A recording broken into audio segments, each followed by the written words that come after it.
We obviously coming off a nice win up in New York at the Garden against St. John's. I told our guys it was it was tough. It's hard fought. It's a really good team. They're hard playing. So we that win will always be with us at the end of the year. But it's kind of a pointless win if we don't come in and play well tomorrow night against Purdue. And we have not played great against Purdue. The last 2 years, we're 0-2 against them. They're good. They're tough. They're smart. They've got excellent guard play. Braden Smith's, arguably the best point guard in the country. He's looked really good against us. They've got elite shooting. Cox killed us last year. Lawyer's one of the best shooters in the country, and they've got really good post play. So Kaufman-Renn took it right at us last year. It kind of had his way with our bigs. So we've got our hands full tomorrow night. This is it's a great opportunity for us. Great opportunity for our fans. To get this high rated of an opponent coming in the non-conference. They're 1 in coaches poll, 2 in the AP poll. It'll be the highest rated non-conference game in the history of Coleman, and we need Coleman to be loud.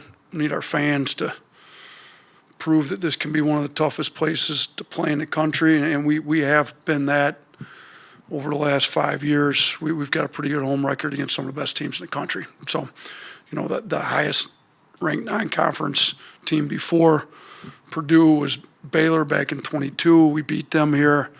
Obviously, Houston's coming here. We got to win. We've got big wins, and our fans have been a big part of that, and we need them to be a big part of that again tomorrow night. So hopefully they can get out and make it best home environment in the country. Injury updates: Collins, due to a medical condition, will be out indefinitely.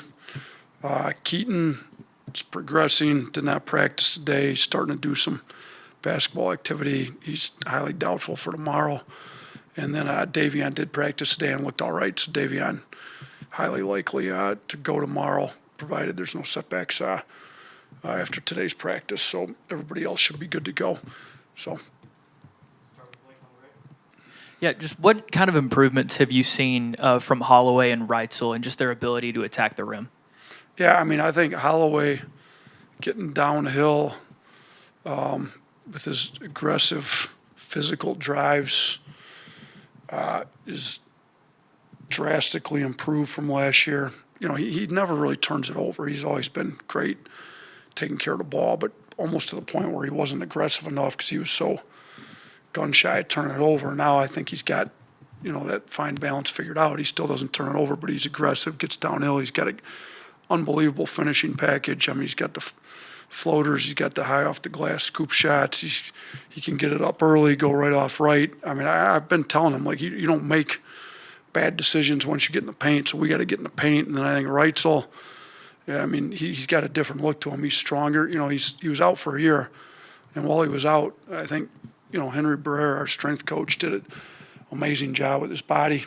He ate better. Amanda, our dietitian, got between her and Henry, and then Clark doing the rehab. I think he looks great. He's strong, physical. His physical drives. He'll put a bump on a guy with his shoulders with the way his body is now, and they're not getting back in front of him. So, and both those guys shoot it at such a high level. You got to play them close, so they got to be able to put it on the floor, and they've added that to their games. I think they're both really improved in that area of their games. You said something after the North Dakota game about guys have to learn effort. Do you feel like for new guys, whether it's transfers or freshmen, that takes a while to learn in your system really how hard you have to play? And do you think that guys kind of saw the fruit of that against St. John's when they do play that way? Yeah, I do think they have to learn it because there's different levels to it.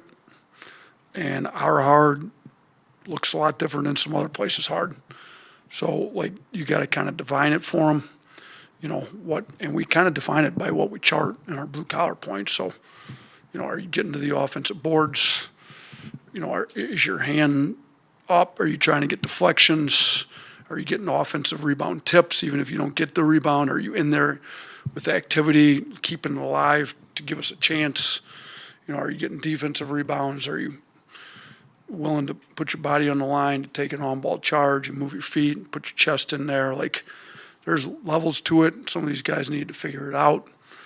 If you graded it on a scale of 1 to 10, I think some of these guys thought they were giving max effort, and they were really giving us about a 6 out of 10. And they need to figure out how to get to a 10 out of 10. And I think we saw a lot more 10 out of 10s against St. John's than we did against North Dakota. You talked about kind of turning the page from the St. John's win. How have you seen the guys kind of respond to practice and approaches, especially so many of the new and young guys you have in the program? Yeah, so we've had 3 practices. We got back late Saturday night. We were supposed to be back before the football kicked off, and the whole air traffic controller disaster. We just sat on the runway for the whole day. Yeah, what was the point of tipping off at 11 o'clock Central if you're going to not take off in the airport? We didn't take off till after the football game kicked off. So, we get back super late Saturday night, spent the whole day traveling. Then we did give them off Sunday. So, got with the trainer, got some rehab. Then we practiced Monday, Tuesday today. I thought Monday was pretty good. I honestly didn't think Tuesday was very good. Like, we've got to now, part of it is we got some guys banged up, and we're trying to make sure that they're not getting any more banged up and be as healthy as we can for the games. But, because you shorten practice and go lighter doesn't mean it's a off day or a lighter mentally day. So just because we're taking it lighter physically on them doesn't mean. So we've got to get better in that. We got to get better leadership. But I thought today they bounced back and they had a really good practice, super locked in. Everybody's on point. Know what we want to do in the scouting report now. Knowing what we want to do and actually be able to execute it against one of the best teams in the country, and they are the best execution team. I mean, they've got gazillion sets and 6 different counters to everything they do. So, there's no way you can have every play that they run down. That it's impossible. But I think our guys were locked into the concepts that we've got to have done, and I thought they were really good today. We just, moving forward, we got to have 3 great days going into these really big games. Yeah, with Collins out for the time being, where does that leave your front court, do you think? Yeah, thin.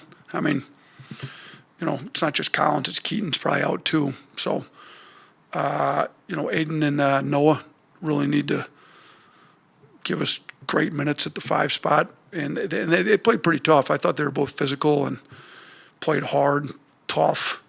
Too many fouls, but they were tough against St. John's. Now we got to get some production.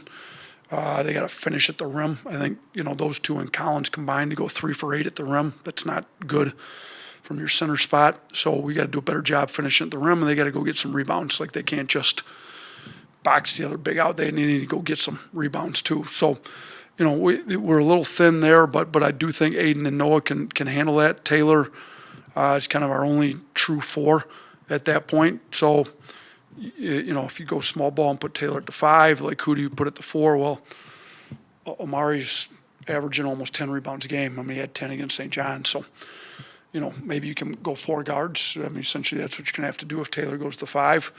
If Taylor's at the 4, he needs a break. You got to go 4 guards. So there's going to be plenty of chances we have 4 guards out there, which means the bigger guards, Amari, Davion, Houston, they're going to have to get in, rebound the ball a little bit. But, yeah, our front court's thin. But you go back to the year we made the Final Four run, we started Ryland Griffin at the 4 spot. I mean, you look, we started 4 guards. I mean, Ryland, it's not a 4.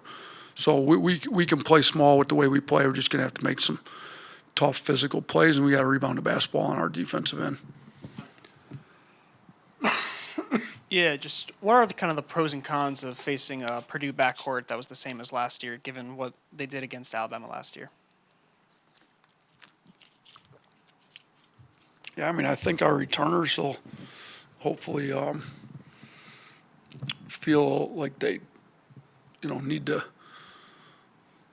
prove themselves against these guys, because LeBaron played well, very good offensively, but on our defensive end, we weren't very good. And then, we need the other guys in the backcourt to play well too. We need LeBaron to have a pretty good game. He played well against St. John's. He played well against these guys last year. But defensively, we got to do a better job. I mean, that's easier said than done. Braden Smith's one of the best all-around point guards, you know, when you talk about skill, pass, dribble, shoot. I mean, he's got all of it. Sees the floor well, ridiculously high IQ, knows how to run their offense. I mean, this, like, for basketball junkies, he's a fun player to watch. For the coach going against him, he's not very fun to watch. So we got to do a better job. We got to have a better plan. But the issue was, even as good as their backcourt was, we still should have won the game if our front court had showed up.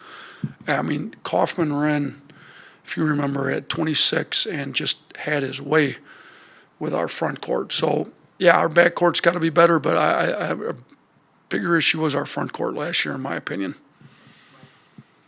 Just with today being signing day, I don't know if you can talk about those guys yet, but just in general terms, Yeah, kind of where that stands. I don't know if we've gotten any of the actual signing papers back in yet, so I'm not at liberty to talk about any individual guys. Hopefully we have those in soon, but we are excited about the class. It's not done, but, you know, you look at what we're trying to do. We're trying to add versatile, skilled, athletic guys that can play all over the floor, and that's what we're trying to do. So we've made a huge point of emphasis at that. I think we've gotten some really good ones, guys with high upside, guys with high character, and without committing a violation, talking about anybody in particular. I mean, you guys are on social media. You got a pretty good idea who we should be having signed here in the next, hopefully by the end of today. All right, thanks.